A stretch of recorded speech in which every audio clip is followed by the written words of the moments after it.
বরণ করে নিচ্ছি। জোরে হাততালি। আমাদের ডাক্তার মানিক শাহ মহোদয়কে আমরা বরণ করে নিলাম।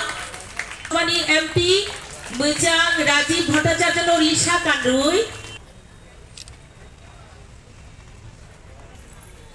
তাবো চিনি বরণ গেড়াসা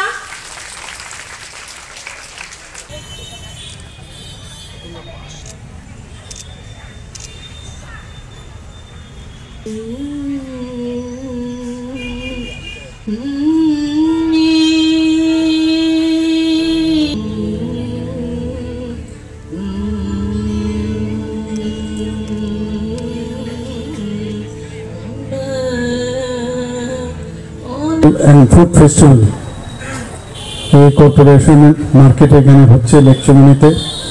সেই উপলক্ষে আমাদের মাঝে উপস্থিত আছেন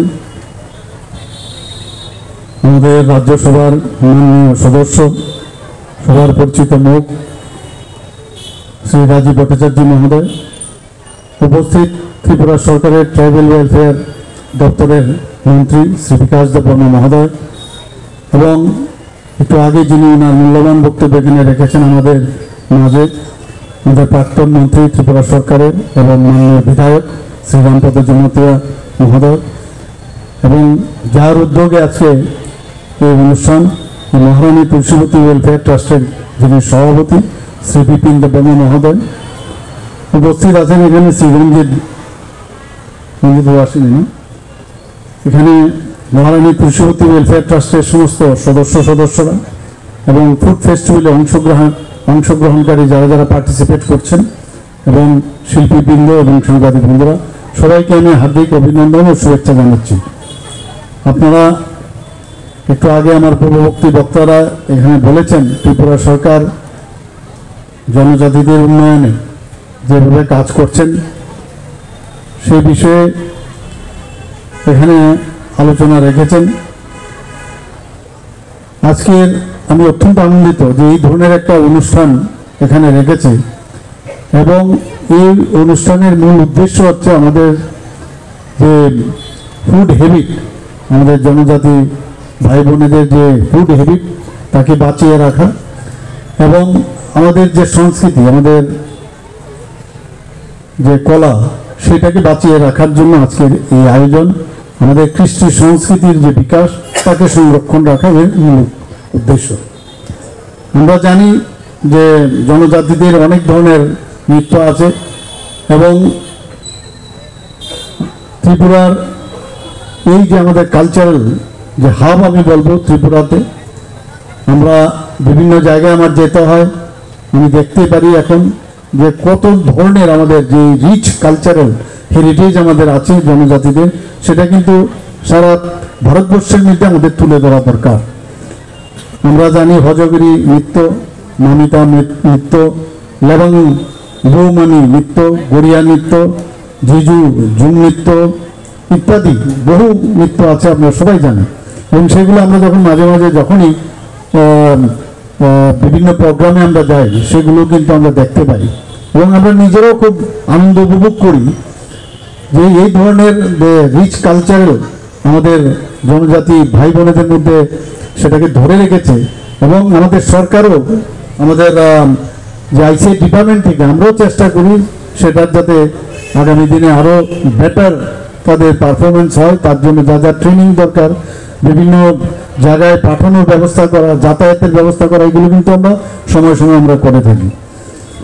আজকে আমরা সবাই জানি যে মাননীয় প্রধানমন্ত্রীজি জবের থেকে উনি প্রধানমন্ত্রীর দায়িত্ব নিয়েছেন যে জনজাতিদের জন্য যে আলাদা করে দপ্তর, যেভাবে উনি দপ্তর সৃষ্টি করে, আর বিশেষ করে নর্থ ইস্টার্ন রিজিয়নের সমস্ত জনজাতি ভাই বোনদের জন্য যেভাবে কাজ করে যাচ্ছেন, এবং সেই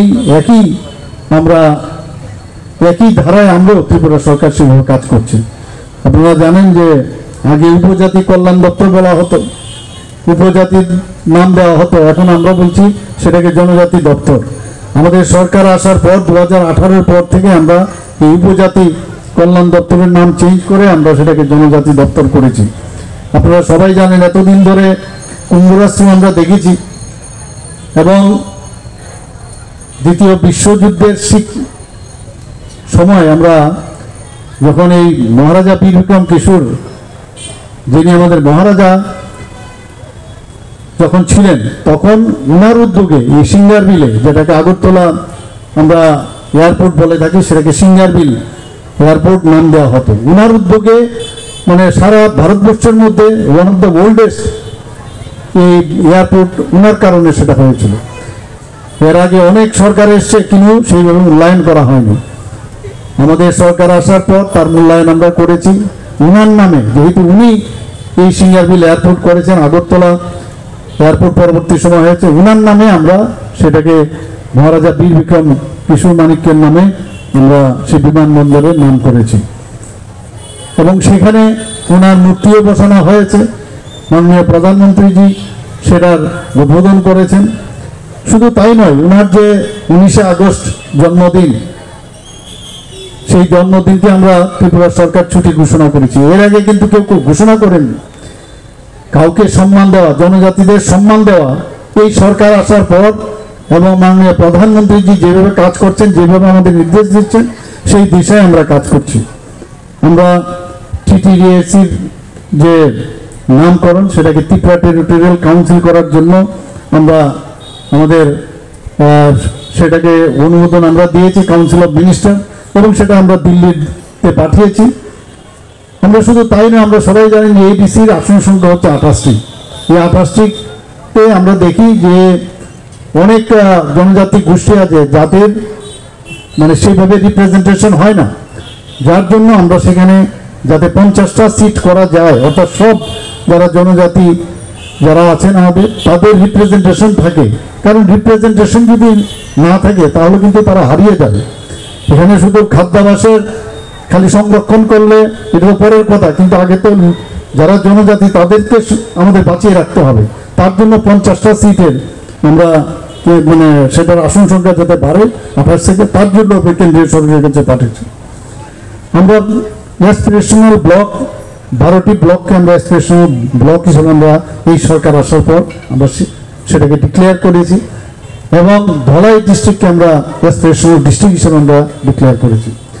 সেখানে যা বাজেট আছে এক একটা ডিস্ট্রিক্টের জন্য, তার জন্য 8 থেকে 10% আমরা বেশি সেখানে অতিরিক্ত যাতে বেশি করে ব্যয় করা যায় উন্নতির লক্ষ্যে, সেই কারণে আমরা সেখানে করেছি। আপনারা জানেন প্রায় 23 বছর ধরে ব্রু রিয়াং শরণার্থীরা কিভাবে ত্রিপুরাতে খালি কথাই বলতো, কেউ দেখেনি ওনাদের। আমাদের সরকার, কেন্দ্রীয় সরকার মিলে এই ব্রু রিয়াং শরণার্থীর যে সমস্যা, সেটা কিন্তু আমরা সমাধান আমরা করতে সক্ষম হয়েছি। আপনারা এটাও জানেন যে 2019 থেকে এখন পর্যন্ত প্রায় 7 জনকে ক্রমান্বয়ে এখানে আমাদের তাদেরকে পদ্মশ্রী সম্মানে ভূষিত করা হয়েছে। সবাই জানেন, এর আগে তো কোনোদিন আমরা শুনিনি এইভাবে কারোর কোনো সরকারিভাবে করেছে। যন্ত্রশিল্পী শ্রী থাঙ্গা ডার্লং 2019-এ, 2020 সালে বিনিচন্দ্র জমাতিয়া, 2021 সালে সত্যরাম রিয়াং, তাছাড়া 2023 সালে আমরা মরণোত্তর জ্যাঠাদিরাম ইনসিদাকে, তাছাড়া বিক্রম বাহাদুর জমাতিয়া পদ্মশ্রী সম্মান আমরা ভূষিত করি। এবং 2024 সালে আমাদের সবাই জানেন চিত্তরঞ্জন মহারাজ, চিত্তরঞ্জন দেববর্মা, ওনাকে আমরা মানে প্রধানমন্ত্রীজির কারণে সেটা সম্ভব হয়েছে। শ্রীমতী স্মৃতি রেখা চাকমা, ওনাকে পদ্মশ্রী দেওয়া হয়েছে। তো এটা তো এর আগে কখনো করেনি। বুঝতে হবে যে জনজাতিদের আসল বন্ধুকে, প্রধানমন্ত্রীজি বারবার বলছেন জনজাতিদের যদি উন্নয়ন না হয়, লাস্ট ব্যক্তি তাদের যদি উন্নয়ন না হয় এবং তাদেরকে প্রপারলি সম্মান যদি না দেওয়া যায়, তাহলে এই দেশ বা এই রাজ্যের কোনোদিন উন্নয়ন সম্ভব না। আপনারা এটাও জানেন বড়মোড়া পাহাড়ের এটার নাম আমরা হাতাই কতর আমরা সেই নাম দিয়েছি। আমরা গন্ডা পয়সা, আমরা সেটাও গন্ডা ছড়ার নাম পরিবর্তন করে গন্ডা পয়সা করেছি। হাচুক বেরেন 18 মোড়া পাহাড়ের নাম, সেটাকে আমরা চেঞ্জ করেছি। এগুলো বলার অর্থটা হচ্ছে এই সরকার কতটুকু সেন্সিটিভ, যে জনজাতিদের জন্য খালি মুখের কথা নয়, আমরা সবসময় জানি যে আমরা সবসময় যেটা আমি বলি, অ্যাকশন ইজ বেটার দেন ওয়ার্ডস। খালি মুখে না, কাজেও আমরা সেটা আমরা দেখাই। এখানে গড়িয়া পূজার কথা যদি বলি, আগে 1 দিনের ছুটি ছিল, সেই গড়িয়া পূজাকে আমরা 2 দিনের ছুটি আমরা ঘোষণা করেছি।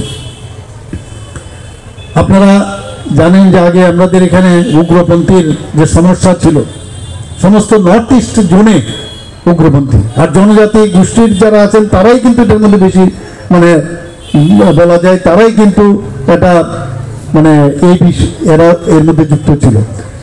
মাননীয় প্রধানমন্ত্রীজি আমাদের এবং গৃহমন্ত্রীজির উদ্যোগে আজকে কিছুদিন আগেও আপনারা ATTF NLFTর সাথে আমাদের চুক্তি স্বাক্ষরিত হয়েছে, আমাদের ত্রিপুরা সরকার, ভারত সরকার, NLFT এবং ATTF।